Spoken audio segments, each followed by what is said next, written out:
Hello students, welcome back. Welcome to the Alara Academy NDA Chemistry. Here we will discuss about the questions of chemistry which were asked in the 2017 first paper. Okay, if you have not subscribed our channel Alara Academy, just subscribe it so that you can get all the videos of all subject of NDA like mathematics, biology, English, SS, GS and chemistry, physics, all. You will get the solution of each and every questions of respective subject by expert teacher. ठीक है, तो आइए देखते हैं इस 2017 के अंदर जो क्वेश्चंस आए थे केमिस्ट्री के, आज हम उनके सॉल्यूशंस के बारे में बात करेंगे 2017 में।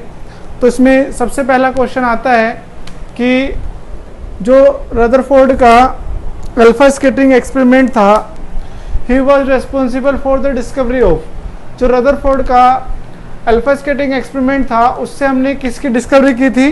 सी मीन्स न्यूक्लियस की, दैट इज एटॉमिक न्यूक्लियस। ठीक है, एटॉमिक न्यूक्लियस की डिस्कवरी हुई थी उसमें, क्योंकि जब उन्होंने अल्फा पार्टिकल की बम्बार्डमेंट कराई थी गोल्ड फॉइल के ऊपर, तो उन्होंने देखा कि कुछ पार्टिकल तो सीधे निकल जाते हैं लेकिन बहुत कम, means you can say that 1 in 20,000 or 10,000 bounce back on its path, stating that there is a small sphere inside the atom, that all of the positive charge and negative charge is concentrated in that small part, and that small part was named nucleus by Rutherford. ठीक है, now we will talk about the molecules which of the following has cage like structure. Cage का मतलब हो गया एक पिंजरे जैसी structure किसकी होती है? फ्लोरीन की। तो इसमें आएगा थर्ड डी ऑप्शन, सेकंड का D option, that is only 3। ठीक है, only 3 is the correct answer.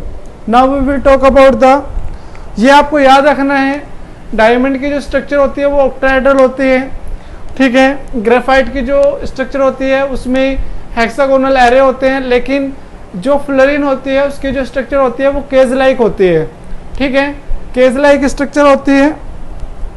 Temporary hardness of the water is due to the following of calcium and magnesium, तो वो कार्बोनेट्स की वजह से होती है। ठीक है, इसका आएगा बी ऑप्शन। ये आपको याद रखना है कि जो आपके टेम्परेरी हार्डनेस होती है that is because of carbonates, जिसको हम हीट करते हैं तो वो सेटल डाउन हो जाते हैं। ठीक है, now we will talk about the fourth question. Fourth question that is stung by the hair of nettle leaves, जो नेटल लिव्स की जो बाल होते हैं उसके अंदर जो हेयर होते हैं, जब वो हमारे स्क्रीन पर टच करते हैं तो हमारे बॉडी के अंदर कौन सा एसिड इंजेक्ट करते हैं? That is methanoic acid. Methanoic acid का एक कॉमन नेम भी है, दैट इज फॉर्मिक एसिड। ठीक है, और ये हमें किसमें? एंट स्टिंग में भी मिलता है। ठीक है, ये आपको याद रखना है, और इसका फॉर्मूला होता है HCOOH, या इस तरीके से भी मिल सकता है। तो ये दोनों फॉर्मिक एसिड के फॉर्मूले हैं। ठीक है, फॉर्मिक एसिड या methanoic acid.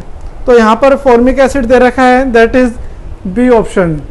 Now we will talk about the fifth question. Fifth question कौन सा है आपका?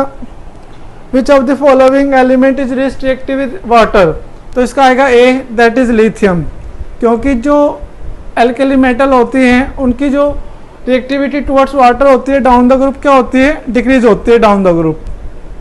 ठीक है, ये आप याद रखेंगे, ये आपने एस ब्लॉक एलिमेंट्स में पढ़ा होगा, चैप्टर 10। ठीक है, चैप्टर 10 है ये 11th क्लास में। Now we will talk about the sixth question. Sixth question कौन सा है?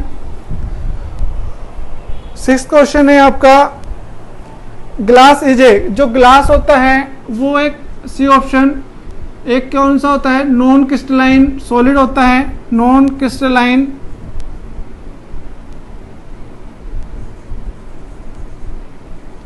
Crystalline solid and amorphous structure होती है, मतलब उसकी कोई डेफिनेट ज्योमेट्री नहीं होती है। ठीक है, एमरफस स्ट्रक्चर होती है, that is question number 7। Question number 7, जो होमोजीनियस मिक्सचर होता है जिसके अंदर दो लिक्विड होते हैं, तो जो होमोजीनियस होता है वो मिसिबल लिक्विड्स होते हैं, ठीक है। मिसिबल लिक्विड्स क्या बनाते हैं, आपके होमोजीनियस मिक्सर्स बनाते हैं। जैसे आप कह सकते हैं acetone and alcohol, water and alcohol, acetone and water, and they are separated by distillation, ठीक है। ये भी आपने पढ़ा है 11th क्लास में, मेथड ऑफ सेपरेशन प्योरिफिकेशन में, ठीक है। तो इसका आएगा C option, C is the correct answer. Now we will talk about the 8th question, which of the following element form highest number of compounds. तो यह तो आपको पता ही होना चाहिए, कार्बन, ये 10th क्लास में क्वेश्चन भी आता है, why carbon makes so large number of compounds because of its tetravalency and catenation power, ठीक है। which of the following elements corrode rapidly, तो इसका आएगा आयरन। आयरन क्यों कोरोड कर लेता है, क्योंकि इसका जो ई नोट की वैल्यू होती है जब reaction of oxygen and water, उसके लिए ई नोट की वैल्यू बहुत ज़्यादा क्या होती है, पॉजिटिव होती है, इसलिए आयरन के जल्दी से कोरोड हो जाता है। Now we will talk about the question number 10। एक 20 ग्राम सोल्ट है आपके पास, क्वेश्चन नंबर 10, जो सोल्ट है वो कितना है, 20 ग्राम, ठीक है। और जो वाटर है वो कितना है, 80 ग्राम। तो टोटल मास कितना हो गया आपका, 180 प्लस 20, इट विल बी 200, ठीक है। मास परसेंटेज पूछिए आपसे, तो मास परसेंट क्या होता है, मास ऑफ सॉल्यूट, ठीक है, टोटल मास। तो मास कितना है, 20 अपॉन इंटू 100, 2 जीरो से ये 2 जीरो इससे ये गया, दैट इज 10%। तो 10% इज द करेक्ट आंसर। तो 10% कहाँ पर दे रखा है भाई आपको, 10% इसका C option, 10% is the correct answer. आप यहाँ से देख सकते हैं, ठीक है। जब हम इसको करेंगे यहाँ पर 10% आएगा, ठीक है। Now we will talk about the next question, question number 11, ठीक है। जो वैलेंसी होती है किसी एलिमेंट की, वो किसके ऊपर डिपेंड करती है, तो किसी भी एलिमेंट की जो वैलेंसी होती है वो उसके total number of valence electron के ऊपर डिपेंड करती है कि वैलेंस इलेक्ट्रॉन में कितने इलेक्ट्रॉन हैं। अगर 1 2 3 4 इलेक्ट्रॉन है तो वो उसकी कोरस्पॉन्डिंग क्या हो जाती है, वैलेंसी हो जाती है। अगर 5 6 7 है तो उनको हमने 8 में से माइनस करने पर जो आती है वो उसकी वैलेंसी हो जाती है। जैसे क्लोरीन है, क्लोरीन के आउटरमोस्ट सेल में कितने इलेक्ट्रॉन आएंगे, 7, तो 7 को 8 में से माइनस करेंगे तो क्या आएगा, 1। तो क्लोरीन की वैलेंसी कितनी हो गई, 1। इस तरीके से हम वैलेंसी कैलकुलेट कर सकते हैं। तो इसमें कौन सा करेक्ट आंसर आएगा, डी। डी क्यों आएगा, क्योंकि इसमें लिखा हुआ है कि जो total number of outermost cell electron, ठीक है। आ रहा है समझ में, तो इस तरीके से हम इसको कर सकते हैं, ठीक है। आइए देखते हैं यहाँ पर क्वेश्चन नंबर 11। क्वेश्चन नंबर 11 में आपसे पूछा है कि जो वैलेंसी होती है किसी भी एलिमेंट की वो किसके ऊपर डिपेंड करती है, total number of, D option आएगा इसका, total number of electron in outermost shell, outermost shell of an atom, ठीक है। जैसे आप मान लो जैसे सोडियम है, का 18 होता है 281, तो 1 आया तो इसकी वैलेंसी कितनी हो गई, 1 हो गई। क्लोरीन है, इसमें 17 है तो ये आएगा 287, तो 7 आया तो वैलेंसी कितनी हो गई इसकी, valency will be 8 - 7 is equal to 1। तो इस तरीके से जिनकी वैलेंसी सेम, तो इनका फॉर्मूला क्या बन जाएगा, NaCl, क्योंकि दोनों का वैलेंसी सेम है। क्वेश्चन नंबर 12, यहाँ पर ये जो है क्वेश्चन नंबर 12, ये आपका स्टैटिक क्वेश्चन है, ठीक है। इसमें कोई रीजनिंग नहीं है। आपको हर एक जो नोबल गैस होती है उसके यूजेस आपको पता होने चाहिए। जैसे आर्गन का जो यूज़ होता है वो किस में होता है, आर्गन का यूज़ किस में होता है, वो होता है लाइट इन फोटोग्राफर गन्स, ठीक है। और जो नियॉन होती है, नियॉन का जो यूज़ होता है वो किस में होता है, वो होता है इन लाइटनिंग फॉर एडवर्टाइजमेंट, ठीक है। जो जेनोन होता है, जेनोन का यूज़ होता है आपका टंगस्टन फिलामेंट के अंदर, ताकि वो ज़्यादा देर तक क्या हो सके, लॉन्गर लास्ट लॉन्गर हो सके। ठीक है, तो इसमें आपका आएगा डी ऑप्शन आएगा इसमें। ठीक है, सॉरी डी नहीं, ए। ठीक है, ए इज द करेक्ट आंसर। ये जो आंसर क्वेश्चन है ये आपका यूजिस के ऊपर है, तो आपको इसमें हर एक नोबल गैस के यूजिस आपको पता होने चाहिए, तभी आप इस क्वेश्चन को सॉल्व कर सकते हैं। ठीक है, आगे समझ में। Now we will talk about the next question, that is question number 13। Question number 13 में ये दे रखा है कि कोई भी टेम्परेचर है, ठीक है, वो केल्विन में और फ्लो डिग्री फारेनहाइट में इक्वल है, तो हमें उस टेम्परेचर की जो वैल्यू है डिग्री सेल्सियस में बतानी है। तो हम कहेंगे let temperature in degree Celsius is equal to x. तो k इज इक्वल टू क्या होता है 273 प्लस डिग्री सेल्सियस, तो ये हो जाएगा 273 प्लस x। डिग्री फारेनहाइट क्या होता है, ये होता है 9/5 डिग्री सेल्सियस प्लस 32। तो degree Fahrenheit is equal to क्या हो जाएगा 9/5x प्लस 32। तो अकॉर्डिंग टू क्वेश्चन केल्विन और डिग्री फारेनहाइट क्या है, एक दूसरे के इक्वल हैं। तो degree Fahrenheit is equal to kelvin, तो डिग्री फारेनहाइट की वैल्यू कितनी हो गई 9x/5 plus 32 is equal to 273 plus x। तो हम क्या करेंगे 9x/5 minus x is equal to 273 minus 32, यह आएगा 9x माइनस 5x। ये फ्रैक्शन आपने सॉल्व किया, इसके नीचे 1 मान लेंगे, इसको माइनस करेंगे तो ये आएगा 241, ये इधर मल्टीप्लाई हो जाएगा, यहाँ पर आएगा 4x इज इक्वल टू, इसकी मल्टीप्लाई करेंगे तो ये कितना आएगा 5 0 10। x इज इक्वल टू कितना आ जाएगा अभी, रुको, हाँ, तो 1005/4 x इज इक्वल टू कितना आएगा 2, इसको करेंगे 251।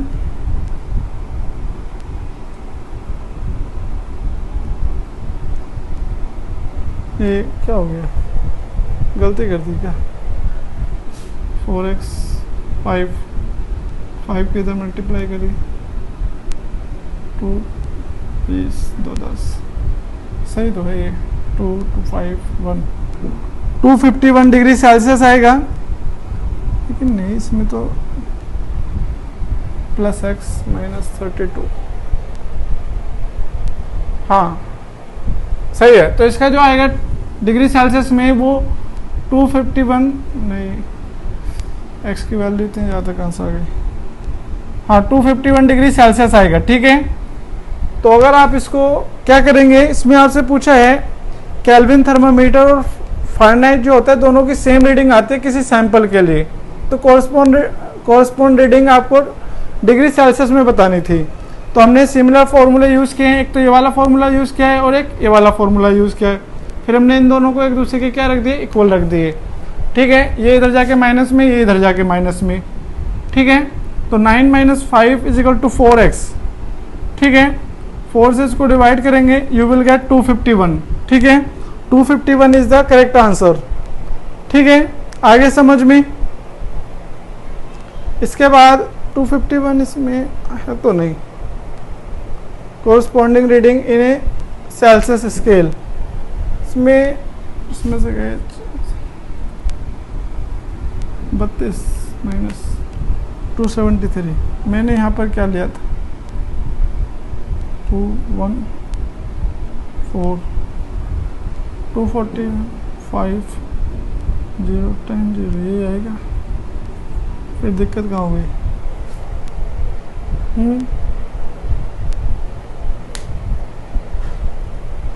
यस इट इज 241, नहीं ये इसको डिवाइड करने में दिक्कत आ रही है मुझे लग रहा है, 205 5 के मल्टीप्लाई करिए हमने, इसमें 4 से डिवाइड किया इसको,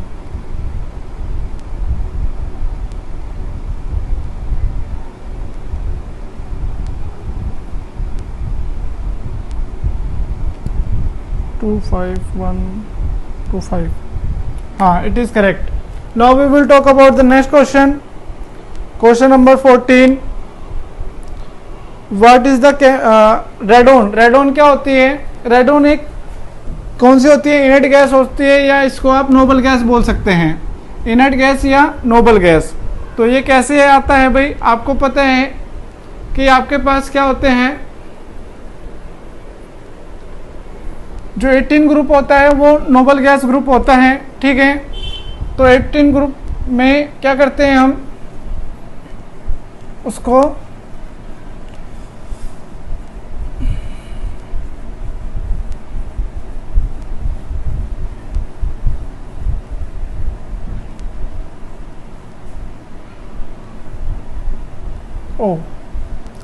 there was a mistake, I have got it. 241 ये आया था हमारा 9/5 x माइनस एक्स, सॉरी ये आया था आपका 4x = 5। दिस वन जब हम इसको करेंगे 4x = कितना आएगा 5,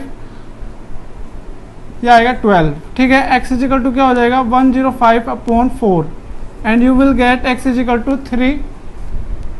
301 डिग्री सेल्सियस। तो C इज द आपका जो C होता है वो करेक्ट आंसर हो गया, ठीक है। I just lost it, multiply में गलती हो गई थी, तो वो आप करेंगे सोल्व तो वो आ जाएगा आपका।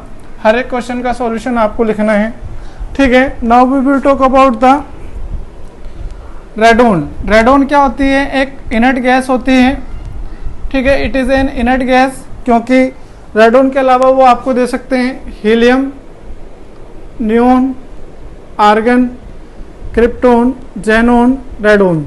तो रेडोन क्या है? एक इनर्ट गैस होती है, ठीक है। तो ए इज द करेक्ट आंसर, ठीक है। ए क्या हो गया? करेक्ट आंसर हो गया। Now we will talk about the question number 15। Question number 15 क्या है? क्वेश्चन नंबर 15 के अंदर आपसे पूछा गया है कि बेकिंग सोडा का फॉर्मूला क्या होता है, that is NaHCO3। B option, इसको बोलते हैं हम सोडियम बाइकार्बोनेट, ठीक है।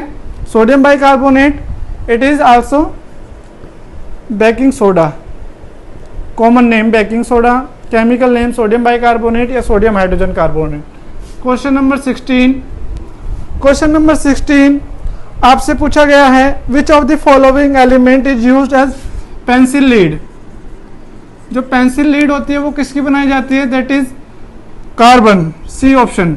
कार्बन की भी कौन सी फॉर्म? दैट इज ग्रेफाइट, ठीक है। कार्बन की और भी फॉर्म है, जैसे डायमंड होता है वो कार्बन का होता है, फुलेरिन होता है, ठीक है। और भी एक नॉन क्रिस्टलाइन फॉर्म जैसे कोक हो गया, कार्बन ब्लैक हो गया, ठीक है। तो ये आपको पता होनी चाहिए, हर एक फॉर्म के अलग अलग यूजेस होते हैं, ठीक है। तो जो पेंसिल लीड होती है उसके लिए हम ग्रेफाइट यूज करते हैं, ठीक है। आगे समझ में। तो आज के लिए सिर्फ इतना ही। जो भी हमने क्वेश्चंस आपको डिस्कस कराए हैं उसमें हर एक क्वेश्चन का एक रीज़न दिया है, एक्सप्लेनेशन दी है, ठीक है। अगर आप इस एक्सप्लेनेशन को याद रख पाते हैं तो आपको इसी तरीके के और भी क्वेश्चन कर सकते हैं। तो आज के लिए सिर्फ इतना ही। इस वीडियो को लाइक कीजिए, शेयर कीजिए, और अगर चैनल सब्सक्राइब नहीं किया है तो उसको सब्सक्राइब कीजिए ताकि आपको ऐसी वीडियो मिलती रहे। घर पर रहिए, सेफ रहिए। Thank you.